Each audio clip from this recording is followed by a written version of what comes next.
Hi, everyone. Welcome to You Are the Operant Power.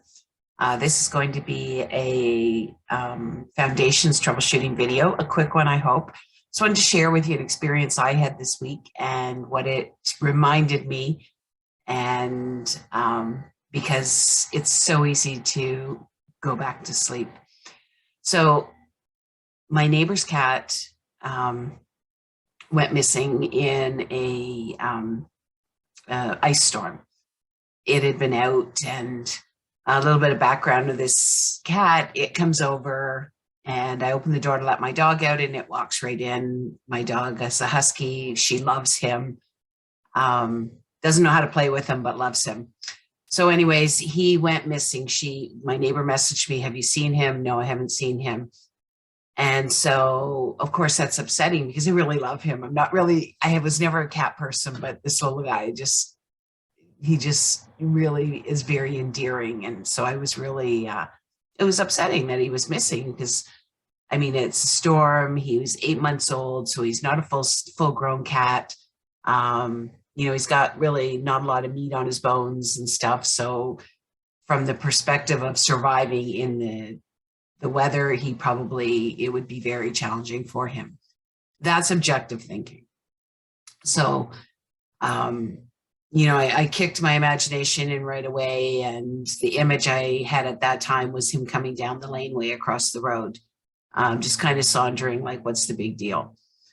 So for that day and the next day, I had kind of fallen into the rabbit hole of focusing on what I didn't want.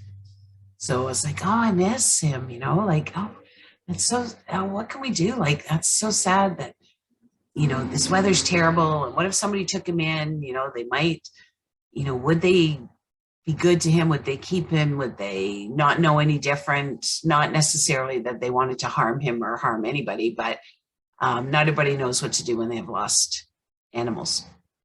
So anyways, I back and forth with that, and then doing going to my vision of him walking down the laneway. And then as I was driving the next day, I started thinking like, well, if I'm saying to myself that I miss him, then that's what I'm giving my attention to, which means that's what I love. And that's not what I love. I don't love missing him. What I love is him coming over to visit. I love him rubbing against my leg. I love how cuddly he is. I love how he's got a very nonchalant attitude. And so I started focusing on the love that I had for him, putting my attention, my love, on the things that I wanted. And then I just said to myself, okay, you know what? There's only two choices here. He's with his owner or he's with me. And when I said that was that he was found. I didn't mean that I want to take it from the owner, because no, I do not want to, but just that was the choices. There was no other choice. There was no, he hurt himself, he's been stolen, he's dead. No, none of that existed. The only thing that existed was he's with me or he's with the owner. And so that was done. I just that's the only thing I'm going to do. And that was I guess I got home from that about 10:30. And then I had put some flyers together and I was going door to door.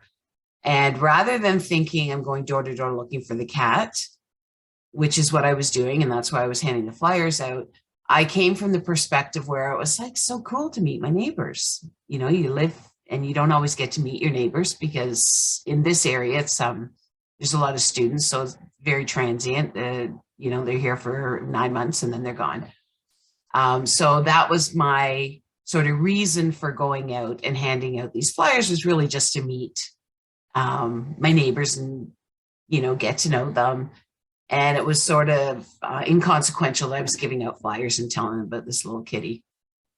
So as I'm doing that, I guess I went to about the day before, I had gone out with the intention of finding the cat. That's why I'm out handing out flyers. And I did about 25 houses that day.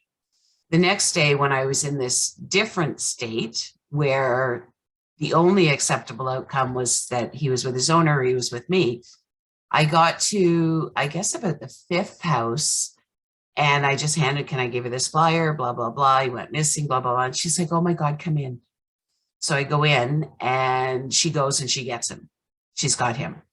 And he's such a friendly little guy that he would just walk in. You open the door up and he walks in. The same, I'm not special in what he does to me. He does that to everybody in the neighborhood, which is so cute. So anyways, he was found. Now, oh, I forgot to mention when I was driving and thinking, okay, there's only, the choices are he's back at my house or he's at the owner's house. I also had an idea of a vision of me sending a text to the owner holding him, showing her that he's back. And that's exactly what I got. I sent that text. I put the picture, you've seen the picture, either it's at the front or the back of this video, of me holding the cat.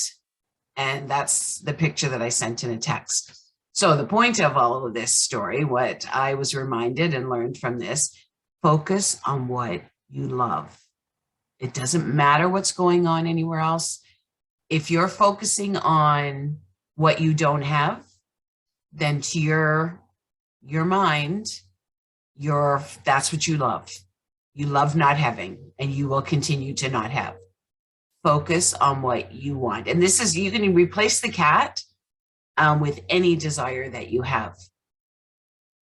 Focus on what I love, XYZ. I love that XYZ makes me feel this way. Always bring it back to you. How does it make you feel? How did the cat make me feel? Well, he made me feel joyful. He made me feel happy. He made me feel loved. He always made me laugh.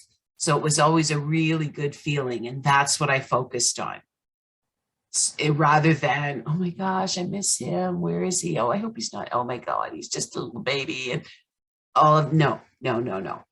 I focused on what I love about him and how that makes me feel.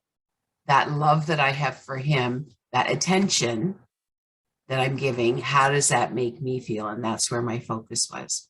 So I want to wrap it up. If you have any questions, please comment below. Please like and share if you think it's useful, and keep focusing on what you love. Bye-bye.